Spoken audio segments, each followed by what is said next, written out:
बच्चों अब अपन आज एक नया टॉपिक लेके आए हैं जिसका नाम है परागकण की संरचना। किसकी संरचना? परागकण की। परागकण यानी पोलन ग्रेन है उसकी संरचना। पोलन ग्रेन परागकण की संरचना है। ये सीधा सीधा 2 नंबर का क्वेश्चन आ सकता है परीक्षा के अंदर, या इसमें एक दो क्वेश्चन बताऊंगा मैं क्या क्या इंपॉर्टेंट क्वेश्चन है। अब आप लोग बताओ, कुछ बच्चों जानते हो परागकण के बारे में? कुछ भी जानते हो आप परागकण के बारे में? परागकण आपने नहीं देखा है तो आप देख लोगे, क्योंकि आपके प्रैक्टिकल में परागकण है। परागकण का अंकुरण है। क्या है? अंकुरण है। आप क्या करोगे? धतूरा लोगे, उसके परागकणों को शक्कर के घोल में डालोगे, परागकण अंकुरित होंगे। तो परागकण आप उस टाइम देख लोगे। परागकण माइक्रोन आकार के होते हैं। माइक्रोन आकार के, नग्न आंखों से दिखाई नहीं देते लेकिन महसूस होंगे, और माइक्रोस्कोपिक होते हैं। ये दिखाई दे जाते हैं माइक्रोस्कोप की सहायता से। माइक्रोस्कोप की सहायता से आपको इसमें पराग नलिका भी दिखेगी। तो परागकण में आपको समझाता हूं, ये गोल आकार की संरचना है। कैसी है? गोलाकार संरचना है। इसका आकार कैसा होता है बच्चों? गोल आकार होता है। ठीक है। फिर अगला पॉइंट आपको बताना है, ये पराग पुट्टी में पाई जाती हैं। ये किस में पाई जाती है? पराग पुट्टी में पाई जाती हैं। पराग पुट्टी में परागकण भरे होते हैं। आपसे पूछा लघु बीजाणु धानी के अंदर क्या भरे हुए हैं? परागकण भरे हुए हैं। ठीक है, लघु बीजाणु धानी के अंदर ये परागकण भरे होते हैं। ये अपने को ध्यान रखना है।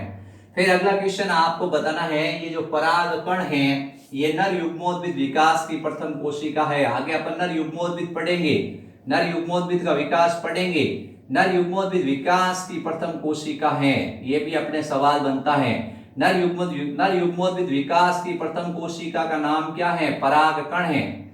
आप लोग इससे फैमिलियर होने की कोशिश करो। परागकण आप महसूस करो। आप किसी फूल है उसको छुओ, आपके हाथों को पाउडर टाइप का लगेगा, या आपने देखा होगा ये कीट होते हैं, उनके कुछ ऐसे हरे हरे कलर के, पीले पीले कलर के ऐसे चिपक जाते हैं कुछ छोटे छोटे परागकण।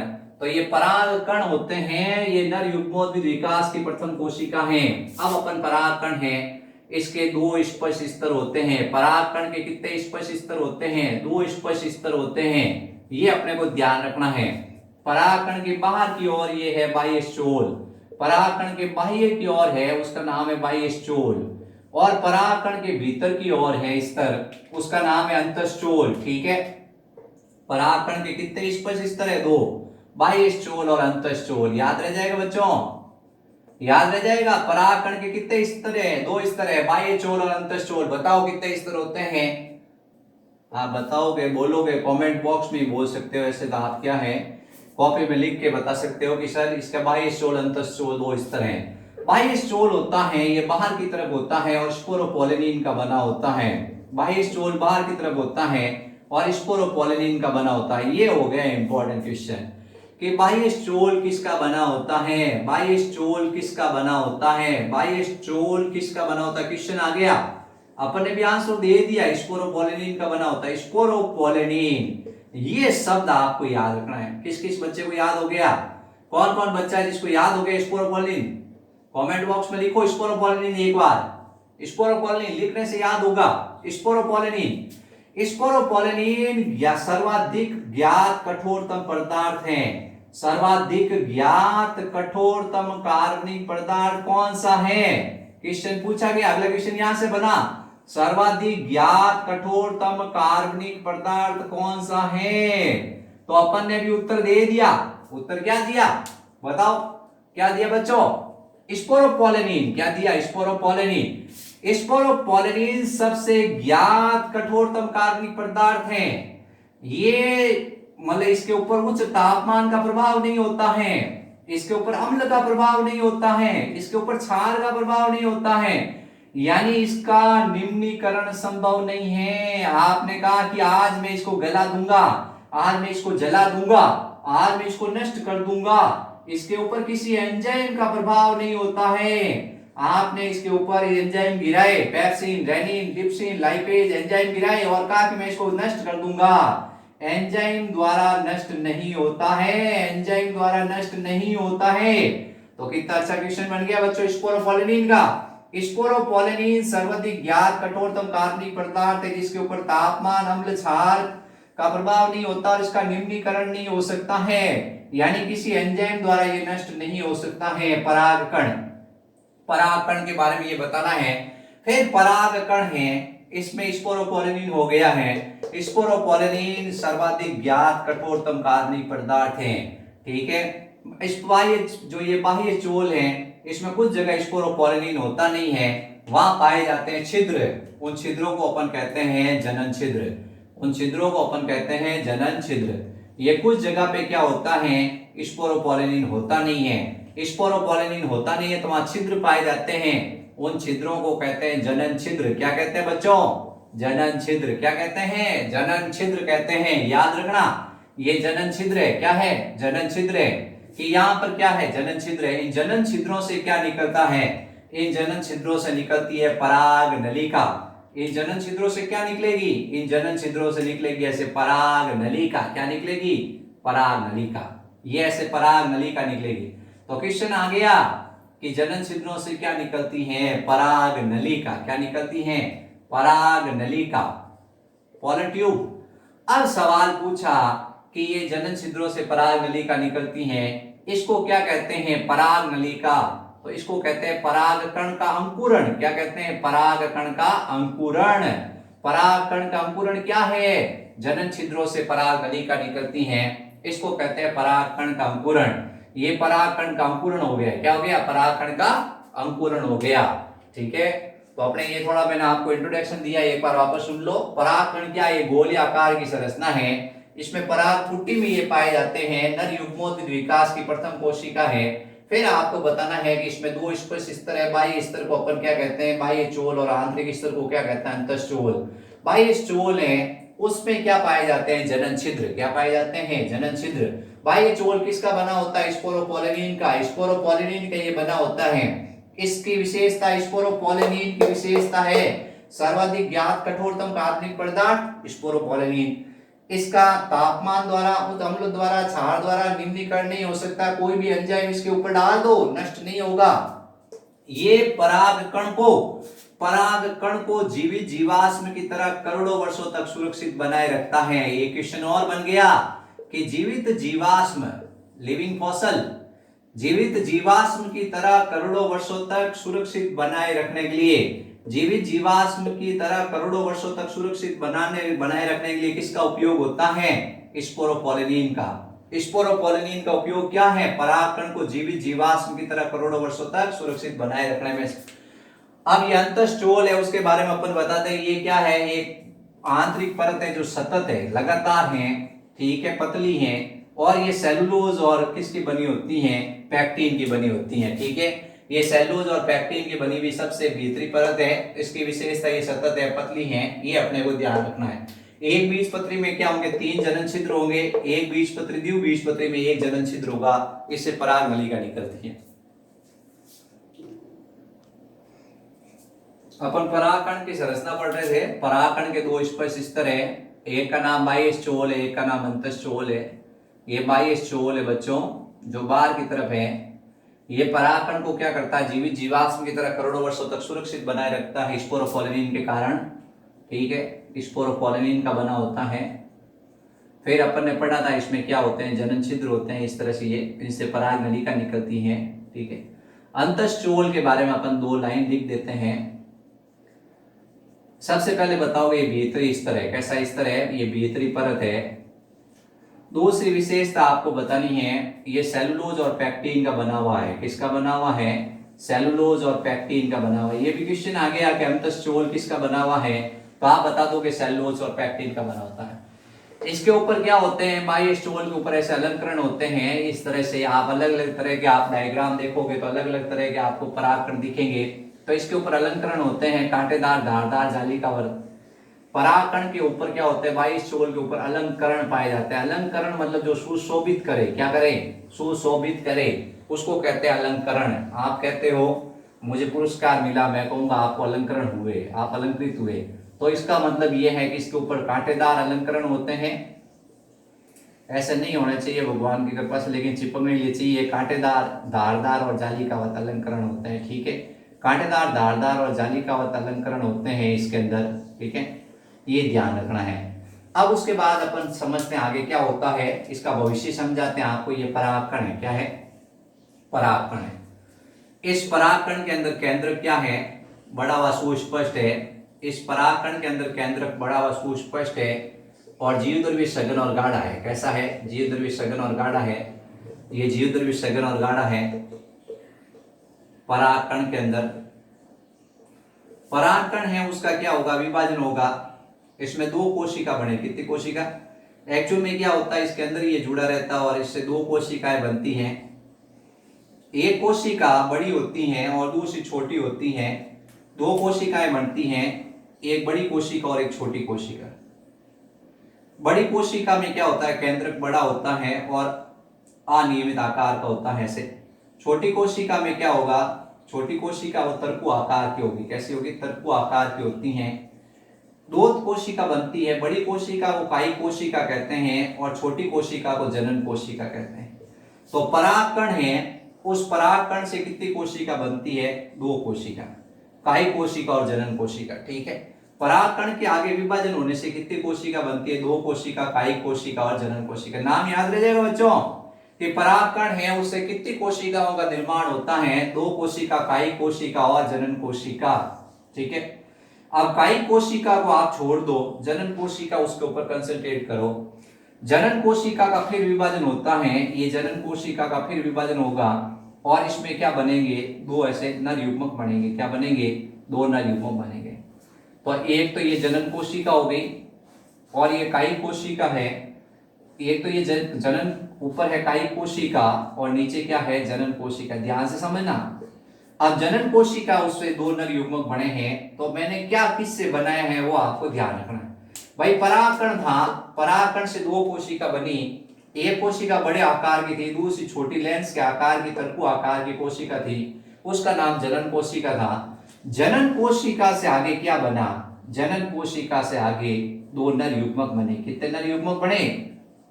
दो नर युग्मक बने। ये अपने को ध्यान रखना है। ये अगर आपको याद है तब आगे काम आएगा। एक निषेचन क्रिया पढ़ेंगे उसमें, तीसरे चैप्टर के अंदर, इसी चैप्टर के अंदर एक निषेचन क्रिया है, उसके अंदर ये काम आएगा कि आगे मैं पढ़ूंगा निषेचन, मैं कहूंगा नर युग्मक, आप सोचोगे नर युग्मक कहां से निकले। तो ये ऐसे बने। सवाल पूछा परागकण है उससे कितनी कोशिका बनी? दो, कायी कोशिका, जनन कोशिका। फिर कितनी कोशिका हो गई? तीन कोशिका, एक कायी कोशिका और दो नर युग्मक। अब ये परागकण है, ये परागकोश है, इससे परागकण मुक्त हुए।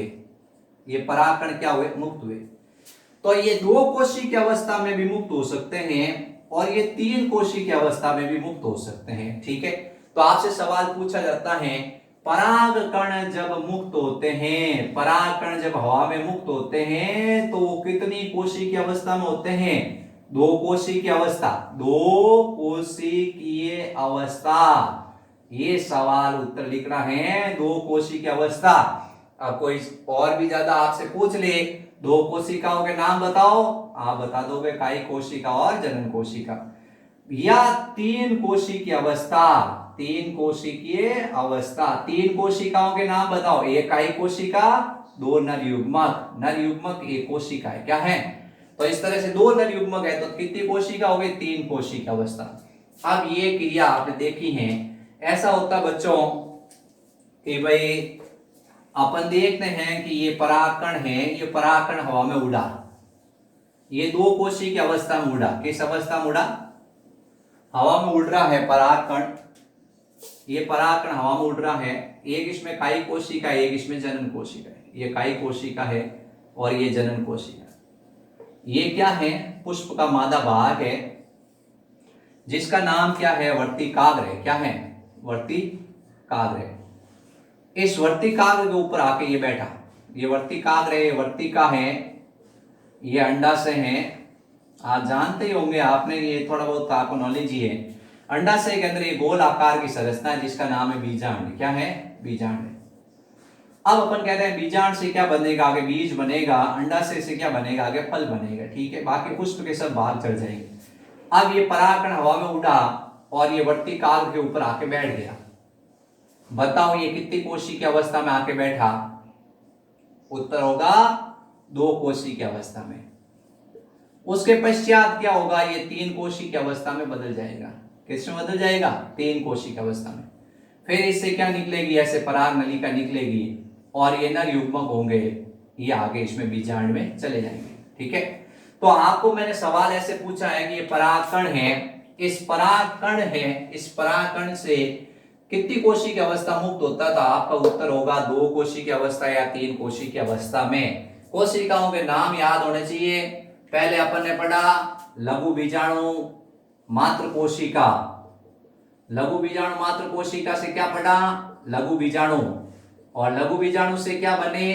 परागकण। क्या बने? परागकण। परागकण से क्या बनी? जनन कोशिका, कायिक कोशिका, जनन कोशिका, कायिक कोशिका। और जनन कोशिका से क्या बने? 2 नर युग्मक। क्या बने? 2 नर युग्मक। ये अपने को सीक्वेंस याद होना चाहिए। अगर सीक्वेंस याद है तो आप आराम से क्या सॉल्व कर सकोगे। अपन पढ़ रहे हैं परागकण, तो परागकण है उसमें अपन ने देखा कि 2 कोशिका अवस्था है, एक का नाम है जनन कोशिका और एक का नाम है कायिक कोशिका। ठीक है, कायिक कोशिका और जनन कोशिका। ठीक है बच्चों, अब इसमें 2-3 सवाल बना देते हैं अपन। कायिक कोशिका क्या होती है? बड़ी होती है। कैसी होती है? बड़ी होती है। केंद्रक अनियमित आकार का। कैसा होगा? केंद्रक अनियमित आकार का। ठीक है, केंद्र कैसा होगा इसमें? अनियमित आकार का। इसके अंदर क्या होगा? जीवद्रव्य सघन और गाढ़ा, जीवद्रव्य सघन और गाढ़ा। कायिक कोशिका की विशेषता बता रहे हैं बच्चों अपन। कायिक कोशिका के बच्चा आप ध्यान से सुनना। कायिक कोशिका में केंद्रक बड़ा हुआ अनियमित आकार का, इसमें जीवद्रव्य सघन और गाढ़ा। ये कोशिका खुद बड़ी है। इसमें प्रचुर मात्रा में भोज्य पदार्थ होते हैं। इसमें प्रचुर मात्रा में ऐसे भोज्य पदार्थ होते हैं, प्रचुर मात्रा में भोज्य पदार्थ होते हैं। तो जनन कोशिका अपन ने पढ़ ली, नहीं सॉरी कायिक कोशिका पढ़ ली। कायिक कोशिका बड़े आकार की, इसमें जीवद्रव्य सघन और गाढ़ा, इसमें केंद्रक बड़ा व अनियमित आकार का, इसमें प्रचुर मात्रा में भोज्य पदार्थ होते हैं। प्रचुर मात्रा में क्या होते हैं? भोज्य पदार्थ। ठीक है, अब उसके बाद में इसमें एक कोशिका जो तरकु आकार की होती है, अनियमित आकार की होती है। ऐसे तरकु आकार की कोशिका या अनियमित आकार कोशिका जो इसमें तैरती रहती हैं। इसमें इस तरह की एक कोशिका और होती हैं, तरकु आकार की, अनियमित आकार की कोशिका और होती हैं जो कि कायिक कोशिका में तैरती रहती है। ऐसे अपन कह रहे ठीक है भाई तुम भी तैरो, और इसके अंदर ही पाई जाती है तरकु आकार की छोटी कोशिका। इस कोशिका को अपन कहते हैं जनन कोशिका। क्या कहते हैं? जनन कोशिका। इसमें भी केंद्रक बड़ा व सुस्पष्ट कोशिका दर सघन और गाढ़ा। फिर जनन कोशिका है, इसका समसूत्री विभाजन होगा और कितने नर युग्मक बनेंगे? 2 नर युग्मक। जनन कोशिका अगुणित, नर युग्मक भी कैसे होंगे? अगुणित। कायिक कोशिका भी कैसे होगी? अगुणित होगी। अब ये जो परागकण आपको दिख रहा है, ये परागकण कितनी कोशिकी अवस्था में जड़ सकता है? अधिकांश आवर्तबीजी पादप होते हैं, 60% आवर्तबीजी पादपों में ये क्या होता है? 2 कोशिकी अवस्था में जड़ता है। लेकिन कुछ पादपों के अंदर ये 3 कोशिकी अवस्था में भी जड़ता है। कुछ पादपों में ये 3 कोशिकी अवस्था में भी जड़ता है। ठीक है, अब ये जो परागकण है ये क्या करता है? ये बहुत ही काम की चीज है। ये पोलन टैबलेट्स बनाने में काम आता है। ये पोलन टैबलेट और पोलन सिरप के रूप में काम आता है। ये परागकण होता है, इसका उपयोग किया जाता है औषधि के रूप में। किसके रूप में? औषधि के रूप में। इससे बनती है पोलन टैबलेट्स। क्या बनती है? पोलन टैबलेट्स और पोलन सिरप। सिरप बनती है कि भाई इससे सिरप बनी। इसका उपयोग अपन क्या करते हैं? किसी को अगर मान लो क्या है, किसी एथलीट को घोड़े की तरह दौड़ना है तो उसको क्या खिलाओ? ये पोलन टैबलेट खिलाओ। उसमें क्या होगी? शक्ति आएगी और वो वस्तु की तरह दौड़ेगा, घोड़े की तरह उसमें शक्ति आ जाएगी और वो तेजी से भागेगा और सबको रेस में पीछे छोड़ देगा। ठीक है, ये परागकण है, ये हमारे नाक में घुस जाएंगे तो एलर्जी करेंगे। क्या करेंगे? एलर्जी। परागकण है, उसकी जो ये बाह्य चोल की कोशिका है, बाह्य चोल की कोशिका से एक प्रोटीन निकलता है। क्या निकलता है? बाह्य चोल की कोशिकाओं से एक प्रोटीन निकलता है और हमारे अंदर एलर्जी उत्पन्न करता है, जिसको कहते हैं हे फीवर। क्या कहते हैं? Hay fever. एलर्जी उत्पन्न करता है। इसमें हमें क्या होती है? श्वसन शोथ बीमारी हो जाती है, सांस लेने में तकलीफ आती है, अस्थमा हो जाता है। ठीक है, दम की शिकायत हो जाती है। ठीक है, इसके अलावा नॉर्मल तो शुरुआत वहां से होती है, थोड़ी खांसी है, छींके आनी शुरू होती है, छींके, शरीर में लाल दाने होते हैं, छींके आनी शुरू होती हैं, तो अपन कहते हैं एलर्जी हो गई। अब सवाल ये आया कि ये जो बायोस्टोल की कोशिका, इसमें एक अंतरकोशिकीय प्रोटीन भरा हुआ है, ये नमी के संपर्क में आने पर बाहर निकलता है और हमारे अंदर क्या करता है, एलर्जी उत्पन्न करता है। अब अपन ने क्या किया, अपन ने भी क्या लगाया है, अपन ने कहा भाई ये इस तरह से इसका क्या कोई उपयोग भी है क्या इस प्रोटीन का। ये प्रोटीन पराग स्त्री केसर क्रिया में भी काम आता है, अपनी जाति को पहचानने में सहायता करता है। तो ये प्रोटीन उपयोगी है, लेकिन हमारे अंदर आने पर ये क्या होता है, एलर्जी उत्पन्न कर देता है। अब क्वेश्चन पूछा जाता है कि ऐसा कोई पादप का नाम बताओ जिससे हमको एलर्जी होती है। तो मैं आपको बता दूं एक पादप जिसका नाम है चिनोपोडियम। क्या है, चिनोपोडियम। दूसरा पादप है जिसका नाम है पार्थेनियम। क्या है, पार्थेनियम। ठीक है। तीसरा पादप है ज्वार। क्या है, ज्वार। तो पार्थेनियम है, इसको कांग्रेस घास के नाम से भी जानते हैं, पार्थेनियम को कांग्रेस घास के नाम से भी जानते हैं। ठीक है, छिटक चांदनी के नाम से भी जानते हैं। पार्थेनियम होता है, जो पार्थेनियम पादप है उससे एलर्जी उत्पन्न होती है, नाम याद रखना है। ठीक है, पार्थेनियम नाम याद रखना है, इससे क्या उत्पन्न होती है, एलर्जी की उत्पन्न होती है। अब सवाल आता है कि जब विदेश से गेहूं का पौधा आयातित किया गया, जब विदेश से गेहूं का पौधा लाया गया तो उसके साथ में कौन सी खरपतवार आई, उसके साथ में कौन सा अवांछित पौधा आया जो यहाँ उग गया है और एलर्जी उत्पन्न कर रहा है। तो पार्थेनियम घास कौन सी है, पार्थेनियम घास है, अपने को ध्यान रखना है। तो ऐसी कौन सी गेहूं के साथ में खरपतवार आई है जिससे अपने को एलर्जी उत्पन्न हुई है, तो पार्थेनियम नाम याद रह जाएगा। पार्थेनियम लिखो कॉपी के अंदर, पार्थेनियम, पार्थेनियम। ऐसा कौन सा पादप है जो गेहूं के साथ आयातित हुआ जिसके कारण अपन को एलर्जी उत्पन्न हुई है, पार्थेनियम। बच्चों कौन सा हुआ, पार्थेनियम। इसके कारण अपने को क्या हुई, एलर्जी उत्पन्न हुई है। ये सामान्य भाषा में कहलाता है गाजर घास। क्या कहलाता है, गाजर घास भी कहते हैं इसको। ठीक है, तो ये अपने को ध्यान रखना है कि परागकण का नॉर्मल अपन इंट्रोडक्शन दे रहे हैं। अब मैं इसको एक बार थोड़ा बता दूं वापस कि इसकी जो परागकण है इसके उपयोग भी है कि इसको पोलन टैबलेट और पोलन सिरप के रूप में इसका उत्पादन करते हैं और इसको वर्ध स्तर पर उगाया जाता है, औद्योगिक स्तर पर इससे खेती की जाती है, पुष्पी पुष्प बनते हैं और उन पुष्पों से फिर औषधि प्राप्त की जाती है परागकणों से। अपन कहते हैं कि ये उपयोग हो गया, तो हानि भी है इसकी। हानि एलर्जी उत्पन्न करते हैं, इससे एक ऐसा पदार्थ निकलता है जो एलर्जी उत्पन्न कर देता है। अस्थमा, श्वसन शोध, ये ऐसी बीमारियां होती है जिसमें श्वास नली पिचक जाती है, सांस लेने में तकलीफ होती है। तो ये क्या करता है, अपन जैसे बार बार अपने नाक में घुस रहा है परागकण, परागकण घुसते ही अपने को क्या करेगा, अपने अंदर हानिकारक इफेक्ट करेगा। अब कोई ऐसा पौधा है उसके बारे में बताओ जो विदेश से आया है और भारत में आकर उसने तहलका मचा दिया, खलबली मचा दी है। तो अपन कहेंगे हाँ, इसका नाम है गेहूं के साथ आयातित किया गया पार्थेनियम खरपतवार, गाजर घास। ये क्या कर रहा है, एलर्जी उत्पन्न कर रहा है। ठीक है बच्चों, ये अपने को ध्यान रखना है। परागकण पढ़ रहे हैं अपन, परागकण की संरचना। अब परागकण है, उसमें दो छोटे छोटे सवाल और बचे हैं, फिर परागकण पूरा हो जाएगा। अपन क्या करते हैं, इस टॉपिक है इसको पक्का याद कर लेते हैं। परागकण, कैसा भी सवाल आओ परागकण में आप लोग जरूर आंसर दे दोगे।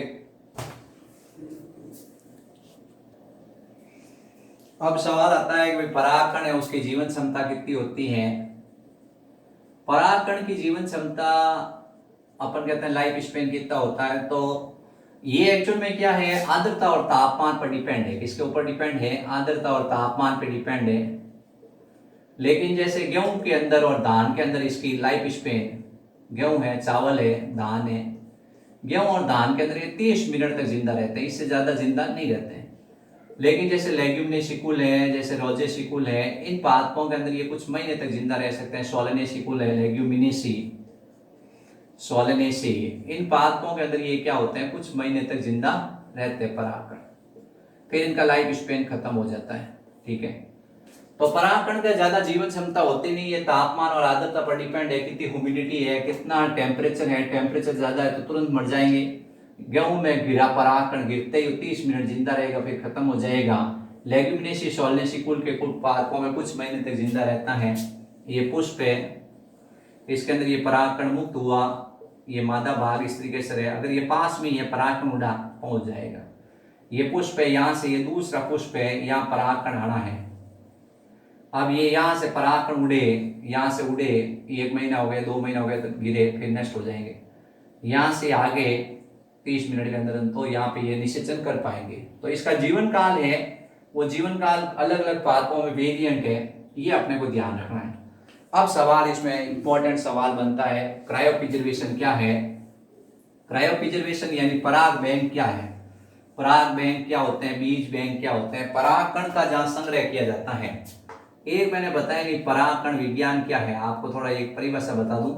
विज्ञान की वह शाखा जिसमें परागकण का अध्ययन करते हैं, पैलिनियोलॉजी। पैलिनियोलॉजी क्या है? विज्ञान की वह शाखा जिसमें परागकण का अध्ययन करते हैं। परागकण है उसको निम्न ताप पर संरक्षित किया जाता है, निम्न ताप पर संरक्षित किया जाता है। निम्न ताप की ताप -196 डिग्री सेंटीग्रेड टेम्परेचर है और तरल नाइट्रोजन है। तरल नाइट्रोजन और 196 डिग्री सेंटीग्रेड पे परागकण को आपने क्या किया, संग्रहित किया है। तो अपन कहते हैं ये क्या है, ये एक्चुअल में परागकण का संग्रहण किया है। इसको अपन कहते हैं मतलब अपन कहते हैं क्रायोप्रिजर्वेशन। क्या कहते हैं? क्रायोप्रिजर्वेशन।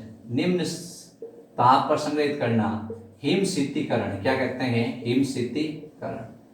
हिमशीतीकरण का मतलब क्रायोप्रिजर्वेशन। किसी भी चीज को आप निम्न ताप पर संग्रहित करते हो तो उसको कहते हैं क्रायोप्रिजर्वेशन।